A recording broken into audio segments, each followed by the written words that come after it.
Wait করছিলে তুমি? প্রায় 8 ঘন্টা থেকে দাঁড়িয়ে আছি, তুমি তো বাড়িতে ছিলে না। হ্যাঁ গো, মাঠে গিয়েছিলাম তোমার দাদার খাবার দিতে। তুমি 8 ঘন্টা থেকে দাঁড়িয়ে আছো, কেউ দেখেনি তো তোমাকে? দেখেছে শুধু একজন, ললিতা বৌদি, তোমার পাশের বাড়ির লোক। ওরে বাবা, ওকেই তো ভাই বেশি গো। আমাকে কিন্তু জিজ্ঞেস করছিল, এই ছোড়া তুই এখানে কি করছিস? তুমি কি বললে? আমি বললাম বিনয়দার সাথে দরকার আছে।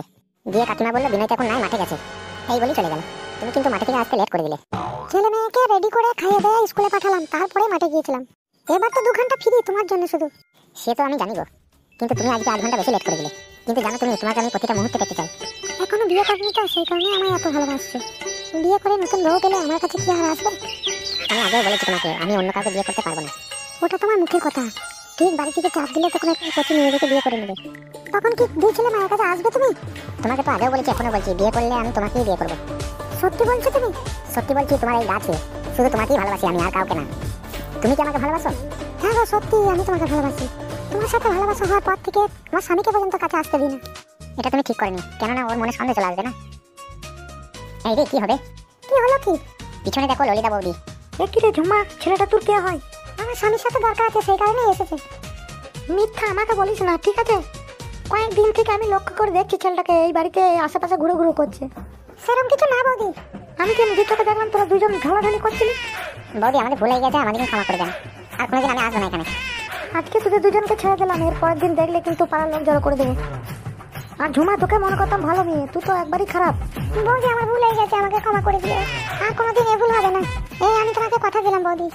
এই ছোড়া, তুই কি দেখছিস এখানে দাঁড়িয়ে দাঁড়িয়ে? পালা এখান থেকে, আর কোনোদিন এই পাড়াতে যেন না দেখি। ঠিক আছে বৌদি, আর কোনোদিন আসবো না, এই আমি কথা দিলাম।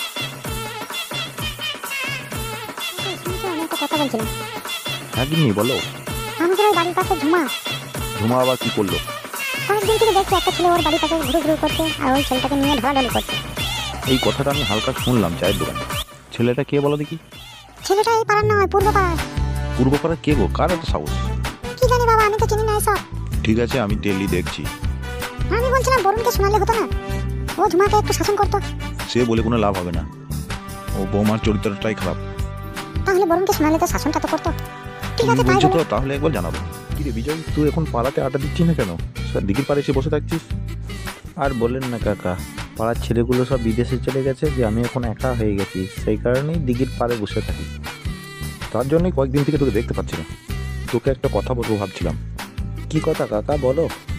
পূর্ব পাড়া থেকে একটা ছেলে আমাদের পাড়ায় এসে ঝুমার সাথে পোস্টিং শুরু করছে। তুই কি এ খবর জানিস? না কাকা, কই, আমি তো শুনি নাই।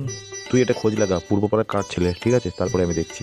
ঠিক আছে কাকা, কালকের মধ্যেই আমি খুঁজে বের করে ফেলবো। ঠিক আছে, আমি এখন আসি, কালকে কথা হবে। হ্যাঁ ঠিক আছে কাকা। আরে দাদাবাবু কোথায় চললেন? বোমনদা যাচ্ছে একবার আমবাগানে। এবার আপনার ফলন তো ভালোই এসছে দাদাবাবু। ঠিক তাই, খারাপ হবে না, ভালোই হবে। ছেলে এখন কোথায় পোস্টিং আছে দাদাবাবু? ভুবনদা ছেলে এখন রাজস্থানে পোস্টিং আছে, এই তো কিছুদিনের মধ্যেই বাড়ি চলে আসছে। এবার ছেলের বিয়ে সাথে দিয়ে দেন, অনেকটা তো বয়স হয়ে গেল। তুমি একটা ভালো থেকে মেয়ে দেখো, তাইলেই দিয়ে দেবো। ঠিক আছে দাদাবাবু, দেখছি তাহলে। বসো ভুবনদা, আসছি তাহলে। আসুন দাদাবাবু। কাকা দুপুরবেলায় কোথায় চললে তুমি? বাগানে এসেছিলাম একবার ঘুরতে। যাক ভালোই হলো, তোর সাথে দেখা হয়ে গেল। শোন বলুন, তোকে একটা জরুরি কথা বলার ছিল। কি কথা কাকা, বলো।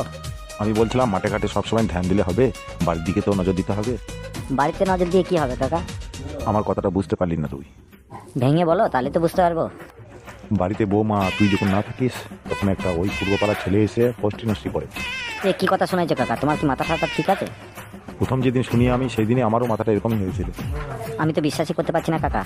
তুই একটু টেলি দেখিস, তাহলেই বুঝতে পারবি। ঠিক আছে কাকা, আজ থেকেই আমি দেখছি।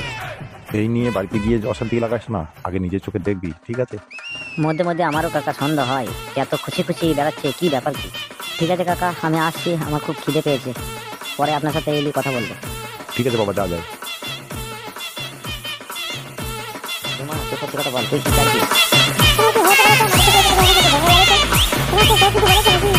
তুই যা বলে বেড়াচ্ছিস, আমার নাকটান কাটা যাবে এবার।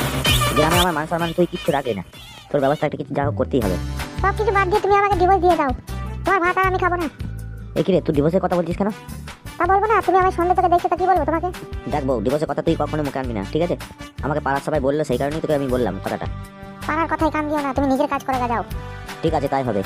এখন খিদে পেয়েছে, চলো চাটি খেতে দাও, আবার মাঠে যেতে হবে। মুখ হাত ধুয়ে তুমি রান্না করে এসে আমি ভাত বাড়ছি। ঠিক আছে, তাই চলো। মা, তোমাকে আমি সারা জীবন এইভাবে বুকে আগলিয়ে রাখতে চাই। আমিও তো সেইটাই চাই গো। আমি আর একা একা থাকতে পারছি না, তুমি এক কাজ করো, ওকে ডিভোর্স দিয়ে দাও। তুমি আর কিছুদিন আমাকে সময় দাও, তারপরে আমি দেখছি ব্যবস্থা কি করা যায়। এবার এখানে এসে বসো, এসো। ওহ, তোমায় ছাড়তে মন চাইছে না মা। আমারও কি মন চাইছে বলো, এইভাবে লুকিয়ে আর কতদিন দেখা করবো বলো? সময় হলে সব হবে। আমার আর মন মানছে না, বুঝলে? আমি তো তোমার কাছে আমার মন প্রাণ সবকিছু উজাড় করে দিয়েছি, সে তো আমি জানি। তবু এইভাবে লুকিয়ে আর কতদিন দেখা করবো বলো? আর কিছুদিন ধৈর্য ধরো, আর তোমায় আমি কবে আপন করে পাবো ঝুমা। পাবে গো পাবে, উত্তেজিত হইও না। এসো কাছে এসো। ওহ ঝুমা, আমার আর মন মানছে না। তাহলে এখানেই শুয়ে পড়ি।